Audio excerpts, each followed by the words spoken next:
Assalamu alaikum wa rahmatullahi wa ta'ala wa barakatuh. Alhamdulillah wa salatu wa salamu ala rasulullahi sallallahu alayhi wa sallam wa ala alihi wa sahbihi wa salam amma ba'd. Alhamdulillah, pour la continuité à marquer à Nabiso, c'est ma rendre grâce à Allah subhanahu wa ta'ala. To sengi sambo ya kimya pa toma na biso Muhammad sallallahu alaihi wasallam pena batu nyoso bazali ya familia e na batu nyoso balanda kie na ba nyoso bazali kolanda e tikino mokole suka nzambe andima do sambo ya mokolo moko inshallah. Alhamdulillah na ko landa makamnenge to zaki koloba pona makamwetali ba mukafaratu zunubi ba elema oyo elibisaka ba masumu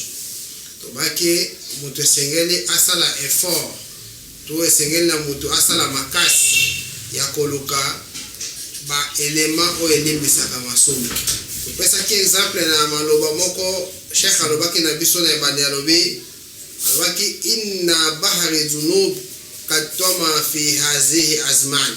donc abita o tozali ezalita moko abito bake ebale ya masumu bahari zunub ibali ya masumu esili ko jair na ta otozali abi ibali ya masumu esili ko jair na epoke otozali tozomona ba makambo mabe ekomi ebele mabe ekomi kokoma lokola bolamu mabe ekomi kokoma lokola bolamu de Sheikh alobaki na bahari zunub katoma fi hazi azman même pas na Sheikh ezalaki pe annoncer na prophète na époque na temps oyo ange Gabriel alataki nzoto ya mutu bavandaki na mosquée bamoni voyageur mutu moko azaki mupaya na bango azaki mupaya bayebaki ete mais alati nzoto ya bato aye akoti place bazalaki et puis aye avandi liboso ya prophète Muhammad sallallahu alaihi wasallam batutani ba genou na bango na prophète Muhammad sallallahu alaihi wasallam et puis mutu wana alati pembe mais signe ya kolakisa ke aza voyageur ezoyi banate mais bayebi ye pete place wana et auto da prophète aise akhbarni an islam aise informe ngai pona islam prophète aise arkanu islamu khamsa aise ba plier islam ezali 5 aise ashhadatu Allah ilaha illallah aise témoignage na Nzambe ki azali moko donc faut témoigner na Nzambe azali moko et puis na kengai Muhammad sallallahu alaihi wasallam nazali toma ya Nzambe de na premier plier o ezali islam aise wa ikamu swala pe hôtel misalo sam ezali plier na kati ya islam aise wa ita uzaka pe ko bimisa zaka omon ezali plier na yakati ya islam troisième plier osomu le ramadan pe ko kanga karem ya ramadan ezali quatrième plier et pas le wa hajjul baiti man istata ilayhi sabila pe na ko sala pèlerinage abi soko ozali na makoki o sala pèlerinage ezali cinquième plier et puis mutuana ebisi prophète Muhammad sallallahu alaihi wasallam sodat oyo lobi ezali ya solo bon oyo mutu alors retourne à question donc il y a moko pe aza ko confirmer o mutu alobi donc azalaki na connaissance wana c'est-à-dire ayaki te pour na atuna prophète Muhammad sallallahu alaihi wasallam mais plutôt ayaki pour na ko transmettre ba disciples au bazaki na prophète Muhammad sallallahu alaihi wasallam ba ba plier à islam des actes ange Gabriel asalaki o njamba tindeke na forme wana ayaki osa sur une mission à forme wana et puis atunia pour ya rasulullah ayebisi akhbarni o informer ngai pour na iman prophète Muhammad sallallahu alaihi wasallam ayebisi abe arkanu imanu abi ba plier ya iman abi ezali sita abi ba plier iman ezali 6 abi se atu uminu billah abi se ondi mananzambe wa malaikati abi se pe ondi manaba ange wa kutubihi pe ondi manaba livre o ezali ya kibunzambe abi wa rusulihi pe ondi manaba tuma ya nzambe donc ba prophète et puis wa bil qadri pe ondima na destin et puis abi khairihi wa sharihi minallah na mabe na bulamu yo ondima na nyoso wana utaka epai mususu te utaka kaka na Allah subhanahu wa ta'ala. Yango na yo sikoyo mondimi to na yo muto ozali kondima kolanda ba prescription oyo ba maloba oyo esengeli nini na yo esengeli ondima yango na ba écriture te, mais plutôt elingi osali après avoir kozwa écriture, donc o mettre nde yango en pratique nde wana oza mondimi ya solo. Parce que prophète Mohammed sallallahu alayhi wa sallam a dit abi man kana yu'minu billah abi na mutu oyo azali kondima na Nzambe wal yawmil akhir pe aza ko croire na mokolo ya suka fala yuzi jarahu. Donc esengeli te na mutu wana salini akotisela voisin na ye mabe. Esengeli te akotisela voisin na ye mabe. Alors premier voisin oyo azali voisin ya mutu ya liboso ezali Allah subhanahu wa ta'ala. Parce que ala na batu moko bayaki na époque moko bayaki kotuna prophète Mohammed sallallahu alayhi wa sallam question moko atuna ke ya Rasulullah concernant Nzambe pour na ba besoin na bango bazaki na yango. Alors Nzambe akitisa ke verset moko pour na prophète Mohammed sallallahu alayhi wa sallam aibisi wa iza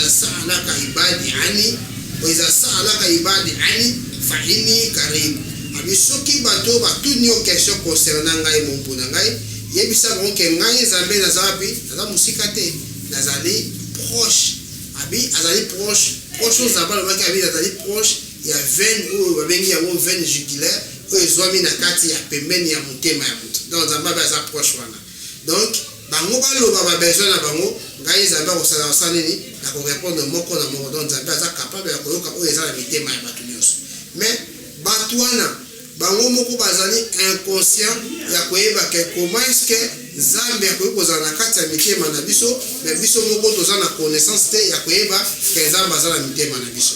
Donc Dieu est capable de tout. Donc Nzambe aza capable de tout. Alors namba acte to ba makambo o biso tozali ko commettre esengeli etambusama na ndenge maloba ya Allah subhanahu wa ta'ala aza koloba na ndenge Allah subhanahu wa ta'ala alakisi biso nde esengeli na biso tosala na ndenge o prophète alakisi biso nde esengeli na biso tosala. Prophète azaki muta masumu te topesaki exemple wana na émission mosusu bi azaki muta masumu te, mais Nzambe azaki ko révéler azoki tisela ye Quran. Nzambe longola eloko oyo ekokosala ke prophète a commettre ba erreur asala ba jalousie Nzambe longola ye ba biloko wana. Mais biso quel que soit niveau ya adoration to ko sala pa ya Allah to ko commettre kaka ba erreur to ko sala kaka ba masumu et puis na temps o tozali eza peta ya masumu ndenge ko zonga na maloba ya ange ko ko tuna prophète ba question wana aki ko tuna prophète sallallahu abi a informé pour na mkolo ya suka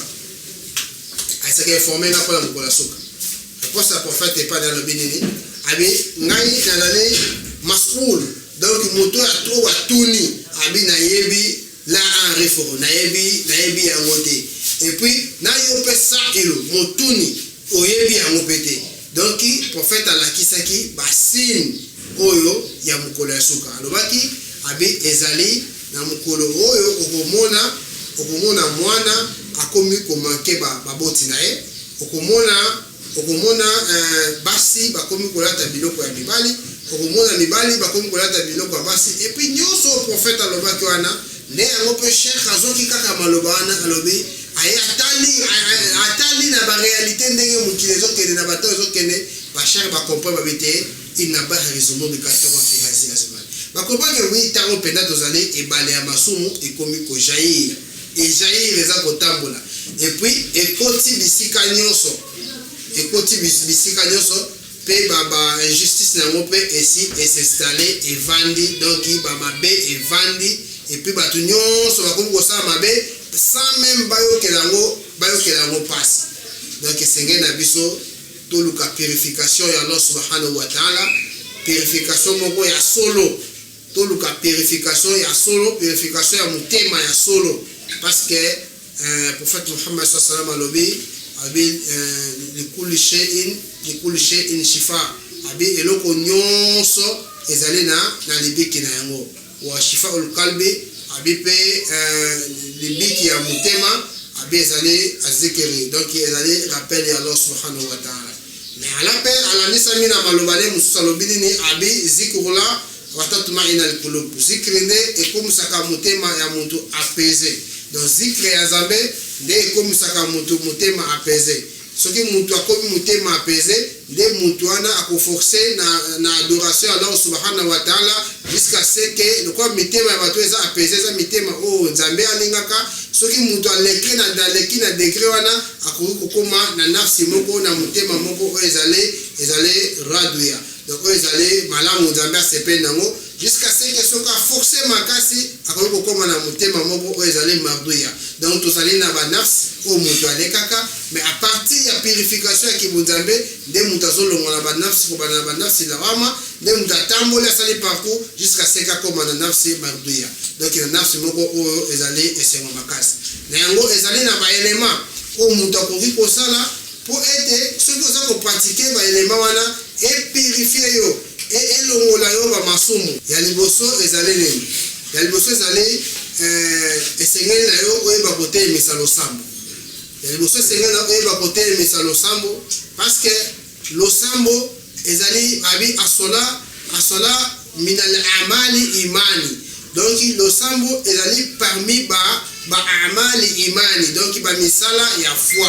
donc losambo ezali parmi ba misala ya foi al amalu imani donc ba misala o ezali ya foi musabi aturuhu fi jismi yango saka nini evandisaka molimo na kati ya nzoto fa in wajadta ruhu fakawajadta hayati jasadi donc soki eloko ya imani molimo etrouve nzoto donc nzoto wana esaka nini ezwaka ve wali wakati ruhu mais soki nzoto wana ezangi molimo ya solo nzoto wana esaka nini ezangaka pe hayatul jasadi donc ezangaka pe vie na kati ya nzoto donc esengeli na mutu ayeba kotelemisa losambo mutu esengeli arespecte losambo na ye mutu esengeli akanga suratu Fatiha malamu ntango azali kosala losambo na ye donc pourquoi okanga suratu Fatiha parce que yango ezali prière ya ouverture Cheikh alebisi biso abi suratu Fatiha ezali lokola umudatul bait abi suratu Fatiha ezali umudatul bait abi ezali ba plier ya ndako abi suratu Fatiha ezali lokola ba plier ya ndako abi soki ndako ba plier na yango ekwei donc ndako wana pe kosala nini donc ekokwea donc esengeli mutu akanga suratu Fatiha na kitoko tango ozali kotanga yango otanga yango ndenge Nzambe asengeli olandela yango. Et puis à chaque fois losambo ezali koya esengeli osala ka losambo ndenge na bangonga yango nyonso za koya yozaka toujours présent wana de bolamu ya liboso oyo esengeli na mutu asala. Et puis esengeli na mutu asoka za na moyen donc tosalela ba prière islam ndenge Nzambe alobeli yango mais oyo susu ezali nécessaire à part ça kosala biloko wana koluka lolenge nini oyo okoki kozala na ko se débarrasser na ba makambo mususu oyo ezali ya mabe koluka niveau moko ezali ya likolo makasi mingi ezali susu bonamu koleka parce que prophète Muhammad sallallahu alayhi wa sallam be Allah subhanahu wa ta'ala pe abeti tolo abe alobi fa inna khairu zada donc oyo ezali plus meilleur ya kobakisa abi attaqwa donc soki tokoki kobakisa na bobakisi tobakisa kobanga Nzambe donc na kobakisa kobanga Nzambe nde kosalaka mutu akoma na degré moko ya likolo pe na kosala effort ya koluka purification nde ya koluka oto obaki ba mukafaratu zunud ba elema oyo elimbisaka masumu donc eza soki mutu aza kosala yango aussi oto ozo commettre ba erreur ozosala ba mukafaratu zunud jusqu'à ce que Nzambe akotia na degré oyo esengeli nde na yango wana esengeli na biso toyeba valeur ya ba prophète ainsi que ober krasatan o ezapenda bosolo makasi koluka koyeba valeur ya prophète Muhammad sallallahu alaihi wasallam na biso ba musulman to na alamin donc univers nyoso esengeli ba valeur ya prophète Muhammad sallallahu alaihi wasallam abi minal mukafarat zunub parmi ba élément o elongolaka mutu na masumu tolobi ya liboso o ezali plus meilleur élément pour les éléments à part ya ba prière aux Nzambe ate 5 sola auto sala ka au prophète Muhammad sallallahu alaihi ala kisiso tozali eza malamu na mutu azana 2 heures ya kosambela ya kotanga ka Quran soit na fajr na tongo après losambo et puis na pokwa après solato marebo ou bien après isha mutu asala lecture ya Quran mingi mutu ozo sala bongo nzamba kote na martabat moko alia donc akozala degré moko ya likolo makasi nzamba ko matisai makasi koleka mais oyo wana Qur'ani okoko sala eza bolamu makasi mais soko sala yango tika mabe soko sala yango tika mabe parce que Qur'an soko tanga yango aussi otanga Qur'an pona koluka bolamu ya Nzambe oluka satisfaction ya Nzambe mais soko sala mabe Qur'an yana malobana yango mwe ko mosengelo so mabe parce que wana eza maloba ya Nzambe basaka na wana ngote et puis eza lisusu plus meilleur ndenge ala lobi lidazina ahsanu hasana wa yazida abisoki o eza plus meilleur ko baksa abibo baksa kaka bolamu likola bolamu donc o eza plus meilleur eza ko baksa 3 heures pona koluka bolamu Allah subhanahu wa ta'ala koluka d'abord mukafarati zunubi ulimbisa masumu nayo pona kosala rapprochement et pas ya Nzambe donc abi ezali 3e heure ou eza plus meilleur pour les 2 heures wana ezali na tongo na pokwa et puis na fijo filaini donc na katikati ya butu wana pe ezali plus meilleur na mutazo sala yango ezali plus meilleur mais as-salatu ala rasulullah sallallahu alayhi wa sallam ezali pe bolamu bien que Qur'an eleki mais salat ala nabi soki mutaza ko sala yango pona koluka bolimbisi ya masumu salat ala nabi et faire conseiller la prophète Muhammad sallallahu alayhi wa sallam Nzambe pe sala nini Nzambe pe kitesela bolamu parce que yemo prophète Muhammad sallallahu alayhi wa sallam oya kosala salat ala nabi moko ye akosala 10 na oya kosala 10 ya kosala 100 pe oya kosala 100 ye akosala 1000 mais oya ko multiplier ba nombre ana donc ye na mukola suka okota na paradis épaule na épaule wala za maloba ya prophète Muhammad sallallahu alayhi wa sallam donc esengai toyeba bolamu nini oyo ezali na ba mukafarati zunubi bolamu ezali na ba mukafarati zunubi abi as-salatu ala rasulillah bi kadri istita'a fa innaha zuhurul uzma donc abi salatu ala rasulillah sallallahu alayhi wa sallam ezali yango abi ezali osala yango bi kadri istita'a donc na capacité to na degré oyo moni okoki na yango kosala osali pona rasulullah sallallahu alayhi abi fa inna zuhurul uzma donc abi yango ezali azuhur donc ezali munition abi ezali ba munition moko ya monene wa husnul manio abi pe ezali apa koza ba munition ezali loko ezali ko pekisa mabe ezali ko interdit mutu na mabe parce que kosala prophète sallallahu alayhi wa sallam donc ezali loko moko ezali donc eza monene makasi bolamu nango eza monene makasi parce que surtout kena ba maloba mususu na explication mususu babi mutu asali prophète Muhammad sallallahu alaihi nabi moko oyo asali prophète Muhammad sallallahu alaihi nabi moko ayeba kaete ba ange nyoso bazomi na mapata ba ange wana bazali kosalela chaque moko na bango asala sallallahu alaihi nabi 10 awosengele bolamu awosengele bolamu pour oya sengele prophète Muhammad sallallahu alaihi wasallam sallallahu alaihi nabi bolamu ya salatu ala nabi babi mutasali salatu ala nabi moko oya sali kaka salatu ala nabi moko kaka sali kaka moko pour le prophète babi estimation ya salatu ala nabi wana eza lokola moto asale abundi 40 bitu abundi 100 bitumba oui 400 bitumba abi tuadilu 400 ghazawa fi sabilillah donc ce moto asali salatu ala nabi moko pour na rasulullah eza lokola abundi 400 combat na nzela ya Nzambe donc ils ont obundi 400 combat na nzela ya Nzambe wana estimation ya valeur ya salat ala nabi moko pona prophète Muhammad sallallahu alaihi wasallam soki mutasali ya moko ils ont obundi 400 bitumba na nzela ya Nzambe wabi wa kullu ghazawa tuadilu 4 haja makubula donc soki mutu esengela mutu ayeba na chaque bitumba moko na yango bitumba moko osali salatu ala nabi moko eza na bolamu ya 400 bitumba na nzela ya Nzambe mais bitumba moko eza na valeur ya 400 hajj makbula. Donc il y a pèlerinage au Indimama donc 400 fois na bitumba moko. Alors au sana sukoyo exemple il y a 400 bitumba moko ça valeur à 400 pèlerinage au Indimama. Sur ça 400 pèlerinage fois 400 ndegola masalat la nabi moko. Wana grandeur ya salat ala nabi ala rasulullah sallallahu alaihi wasallam.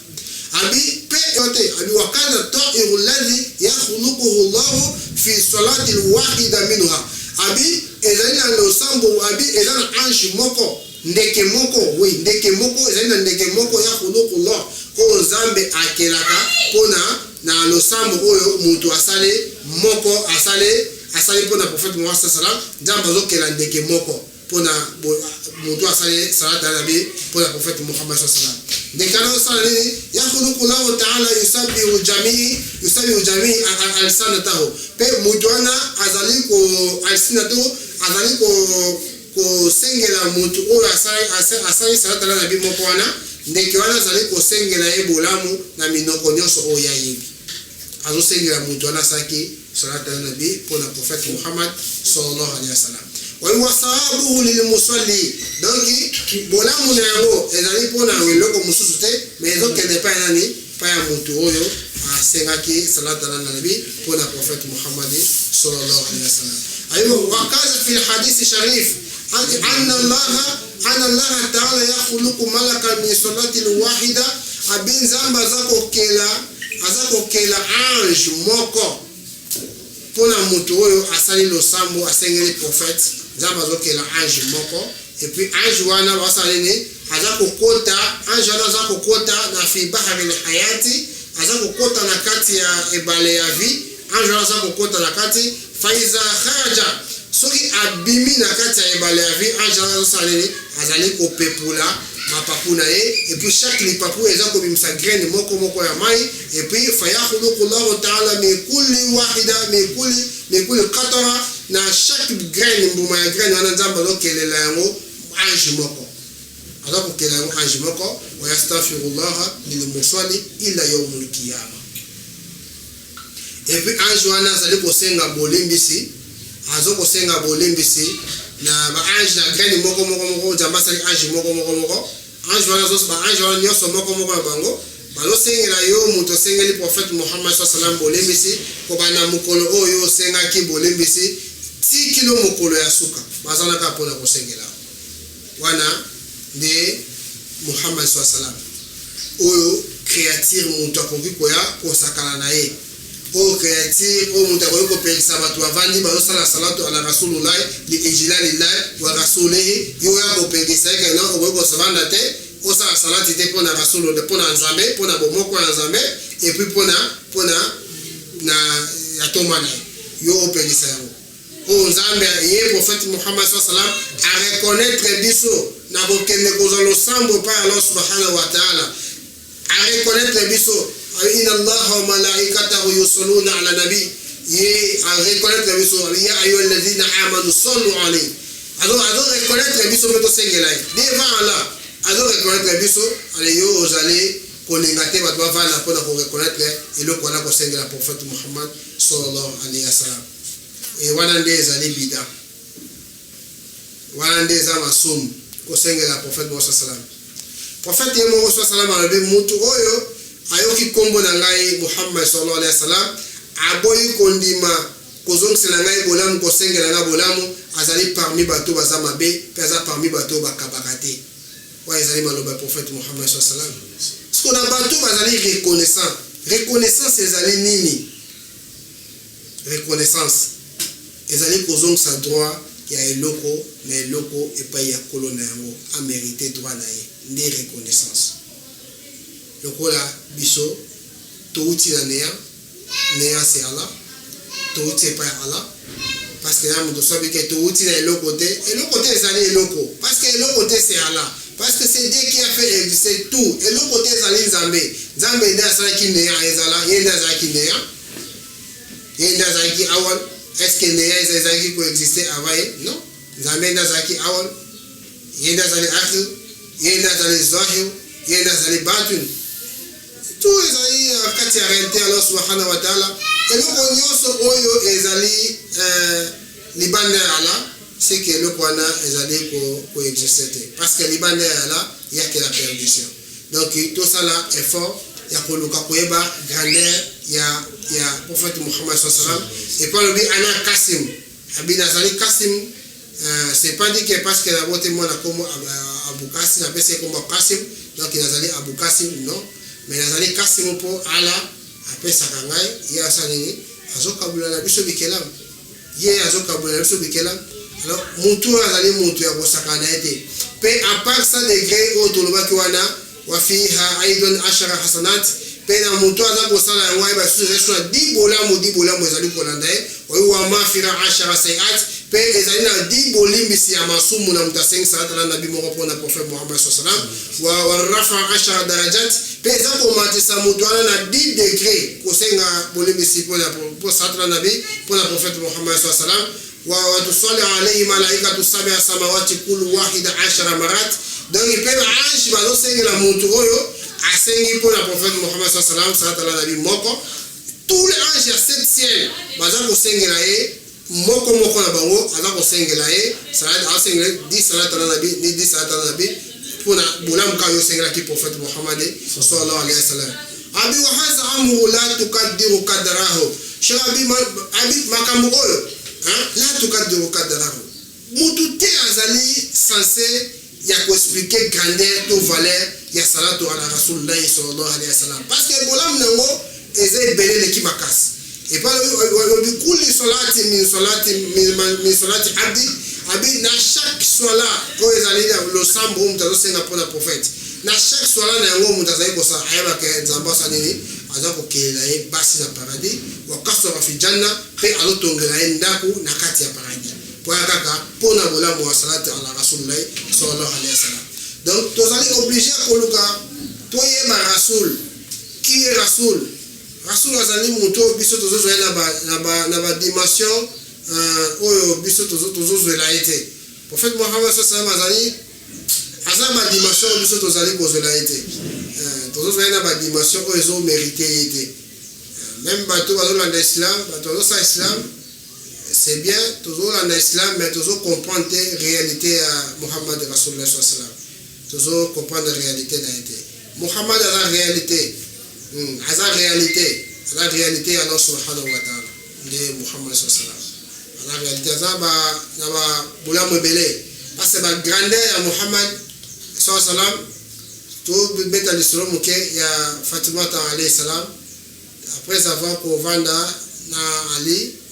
comment qu'il a niveau comme moi le comme salama qui Fatima Ali après ça qui rapport wana pas ya prophète Muhammad sallallahu alayhi wa sallam Ali radhiyallahu anhu et puis Fatima radhiyallahu anha yake pa ya Rasulullah ibisa qui nini verset zambe qui tagi pour la citation là be Muhammad adali aba ahadi min rijalikum walakin Rasulullah wa khataman nabiyyin asiwa ma Muhammad aba ahadi min rijalikum zamabi wa ma Muhammad azo eza conseil oyo prophète Muhammad sallallahu alayhi wa sallam avec opesa Fatima radhiyallahu anha aibisi o mwana na ngai Fatima et pas ya Nzambe na ya loko sate poda asi eza loko sate pada verset zo kitabuna zo bani wa ma Muhammad abi aba ahadi min rijalikum abi nani Muhammad azali mwana ya mutute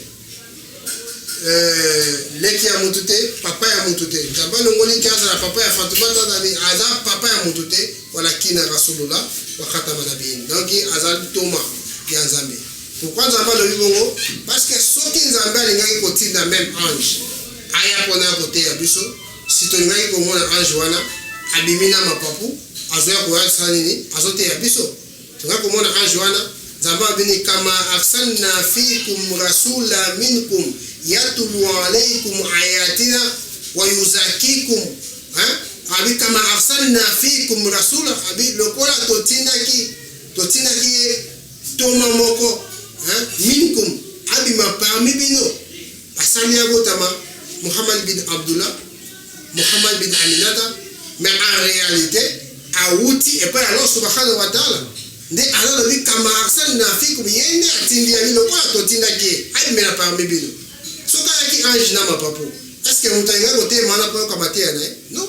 mais nzamba sali Muhammad abi mena parmi bato et puis la verset ala zo bani aba ahadi min rijalikum azali papa ya mutute azali mwana ya mutute walakini rasulullah mais azaka nani azatuma ya zambi mais lokola agogo ya anjite tamba sali ya bota baba ya tulu alaikum wa yatina enseigner biso basini na ye basinda ya ye zambi ali enseigner basinda biso donc basini nyoso ya yakina ezaki kati na ye azaki na connaissance wana tout et puis au Muhammad azali mutu ya ndenge nini wa yuzakekum azo purifier et kila mo aza ko purifier donc aza mutu ko sakana ete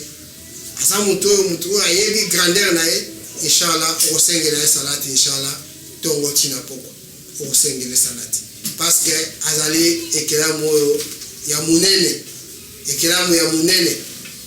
azali ekelamu oyo soki mutu alingi ndenge ala waki in kuntum tuhibuna Allah soki bolingi po gane bolingo nanga fatabioni bolanda donc soko landiye otosi makamyo so nzambe apesa kiye ndo gane bolingo Allah subhanahu wa ta'ala nde alabi ya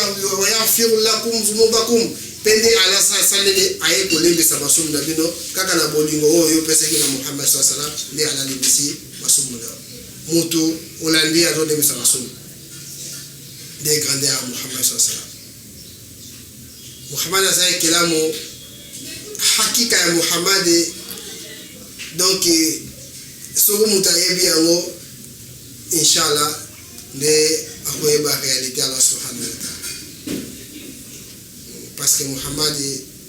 c'est toute une vie azavi aza réalité